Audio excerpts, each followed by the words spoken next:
Welcome back. Your Orlando Magic take down the San Antonio Spurs once again, 111 to 127. After going on what felt like probably the longest 5-game road trip of all time, at least for me, the Magic finally return home and face the San Antonio Spurs, which is obviously a big matchup now because of Victor Wembanyama, which, by the way, like in person, it's really crazy to see. Like it really looks like an alien out there, especially when you see him like stand next to like our starting center, Wendell Carter, and it's just like it literally looks like a big standing next to his guard. Like, it's insane in person. But lucky for us, Victor was pretty quiet tonight.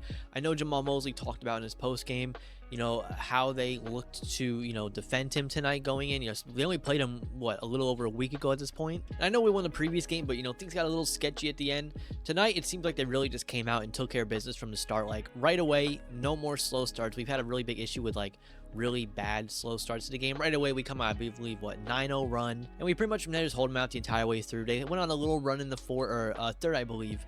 Devin Vassell just caught fire. I think they scored like 40-something points in that third quarter, so it wasn't great. They made their little run, but we never really let it get to, single digits from that. We took a timeout, recouped, and went out and just, extended the league back up. And from there, never really looked back the rest of the game. But overall, from the Magic side, this was a really, fun game to be in person. I feel like a lot of really fun, basketball to watch. And it really felt like tonight, like they were a little happy to be back home and back in their home arena, after that road trip. And along with today's game, the NBA, the whole world today was, a whole mess. Today was the NBA trade deadline. So I'm going to want to talk about that a little bit, talk about my, thoughts on what the Magic did or didn't do, actually. So before that, I'm just going to go over some personal performances from this game that I liked. Starting off with the man who just had another just dominant performance. Franz Wagner tonight, absolutely amazing. He obviously had that game, last game, it was a little off, but the game before that, I think he tied his career high versus Detroit. And then tonight, he just comes out once again, just absolutely dominant. 28 minutes, 34 points, 7 rebounds, 7 assists, and just an insane efficiency all around. Like, when Franz Wagner has those games, they always seem to be just insanely efficient. 13 for 17 from the field, 3 of 4 from 3.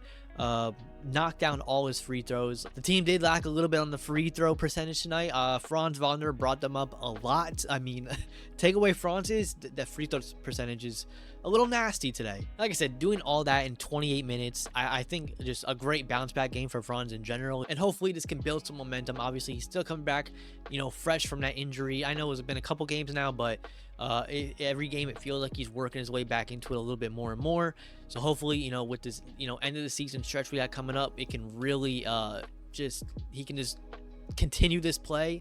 I know we have All-Star break coming up soon, so he gets a couple more days, actually no, a little more, over a week off, and I'm sure a lot of this team can use that break. Obviously, Paolo won't be getting as big as of a break. He's very active in All-Star weekend. I think he's active. I think he's in an event all 3 days, but even him after that, you're going to get a couple days off and everyone can just, refresh themselves and come out and finish a strong season. Like I said before, the season ends very easily schedule wise for us. Obviously, it's still up to them to go out and take care of that business and make the easy schedule actually easy. But I do believe that for reasons I'm going to get into later, I do believe that this team is about to turn a corner and get right back up on the rise and get back to that point where they were earlier in the season. Next up, we have the new all-star Paolo Banchero. I don't think I ever officially congratulate him on that, so congratulations to Paolo for making her first all-star team.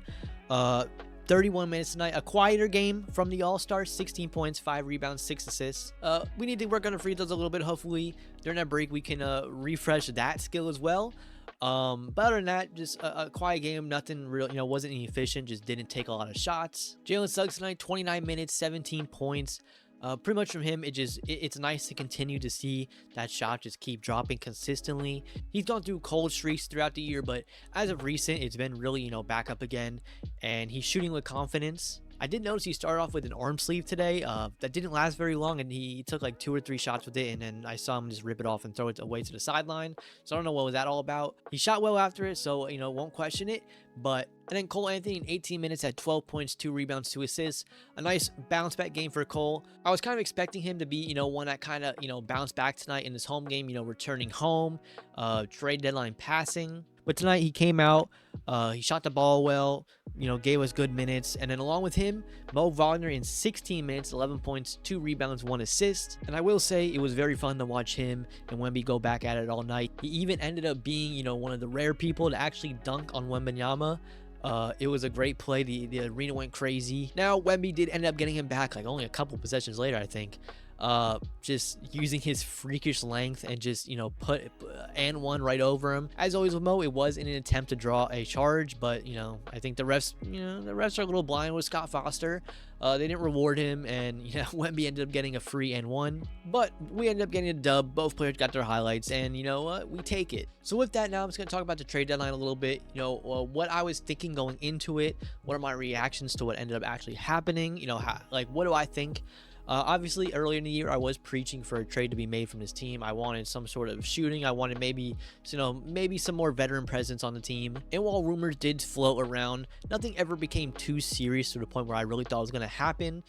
Our names were just thrown around in some conversations surrounding, the position that everyone felt that we needed to upgrade. So I really don't know how many of them were true or how many were just attaching, teams that need a certain type of player to that player's name. We heard names like Tyus Jones and Malcolm Brogdon, players around that realm. But in the end, the front office just decided, you know what? We've had success up until this point.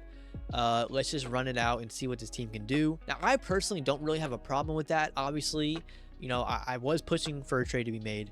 But, the truth is we have had a, probably more successful season than most, most probably would have expected, especially outsiders. Obviously, us Magic fans, we knew what this team was capable of, what we had on us, and we probably pushed a lot higher than some outside sources probably thought we would be. I heard some that say we wouldn't even make the play-in this year. Now we're fighting for a real playoff spot. We're still very actively in those playoff spot. We're only 2 games back of the, I think actually we might be 2 or 1 game back of a playoff spot. I know we're 2 games back of the 5th seed, especially now with the Joel Embiid injury. That Sixers team has been losing and they can continue to lose. So this is a great time for us to actually make that jump and take back a spot in the playoffs. But to even be having those type of conversations now in February, I think that is a lot more than what most people thought this team would have accomplished this year. Now, today we did see a lot of the players that, Magic fans have been kind of wanting get moved. And I think the price tag today, this is my only complaint about not making a move, is I feel like the price tags for some of these players were extremely affordable, especially for us. Now, obviously, we don't know, would that team have given the Magic the same type of price tag that they gave this team? You don't know that, but for what we did see, I feel like an upgrade was very possible, especially for a contract like a Gary Harris who is expiring. He's an older player. He's not really in there. I know people threw around Markelle. He is also expiring. I wasn't completely off Markelle yet, so I'm okay that didn't happen. But Gary, he's an older guy. I don't really know if he's even looking to re-sign here next season. So will he just walk away for nothing? And we could have used him as an expiring, throwing some seconds. That seems to be all the cost was for some players this deadline. But then again, when you do think of it, like some of the players like a Buddy Hield, a swap for Gary for Buddy. Obviously, Buddy's a great shooter, and the Sixers ended up getting him. But Buddy is also expiring, so what if he doesn't want to, come back to Orlando? What if we don't want to re-sign him for his asking price? Would it really have been worth giving, 1 or 2? I think he got 3 second-round picks, but let's just say we did Gary and 2 second-round picks. Would that have been worth it for even if they both walk in free agency? 1 walks and we lose 2 seconds, or 1 walks and we lose potentially nothing. That probably is what it came down to in situations like that. Obviously, I would have been open arms to a guy like Tyus Jones. He didn't end up moving at all. Actually, a lot of players in teams that I expected to make moves or get moved today didn't even get touched at all. Tyus Jones was one of them. I really thought, especially once I saw Gafford get dealt, I'm like, okay, Tyus has to be next. Tyus would have been great, but once again, another expiring contract. I do think he would have really helped this team a lot, though. I know he's not the greatest defender, but he would add shooting, and he would add some great playmaking, and to deal with him. He has the best assist to turnover ratio, but we don't care about him anymore because he's not on this roster. Now, I've seen some people throw out some names that are going to be potentially in the buyout market or already in the buyout market. Joe Harris, Spencer Dinwiddie. I'm good on those guys personally, but I do believe that we have a full roster. So for any of these guys to get signed, we would have to release one of our own. Who would that be if we do decide to go that route? I have no idea. So at this point, I honestly just believe like this is it. Like this is the roster we run it out with. What happens happens in the playoffs, and then I think in the offseason is when this team is really gonna, you know, say like, okay, like this is it. Like we're gonna go on like pretty much what, you know, the Indiana Pacers have done this year. I think like next year that's our time for this. Let's get these guys into a postseason situation, whether it's play-in, playoffs. You know, everyone wants the playoffs. So if we can get these guys to a full playoff series, no matter what the outcome is, if we get swept, if we take a game, if we win a series, I think that's just what they want to see with this group, and then see like go from there. Like, okay, what did these guys do and what do they need? And then next year is like when we make that, like, okay, we're gonna push for now home court advantage in the playoffs instead of just a playoff appearance. But yeah, those are just my thoughts on a trade deadline and, you know, everything that happened today. I obviously wanted to give my word on it. So with that, that is going to wrap it up for me today. Let me guys know in the comments down below, what did you think of the trade deadline? What were you expecting? Were you disappointed we didn't make a move? Were you happy? You know, what were your trade targets out there? And if you are new here, feel free to like and subscribe. And with that, I will catch you guys on the next one, and I'm out. Peace.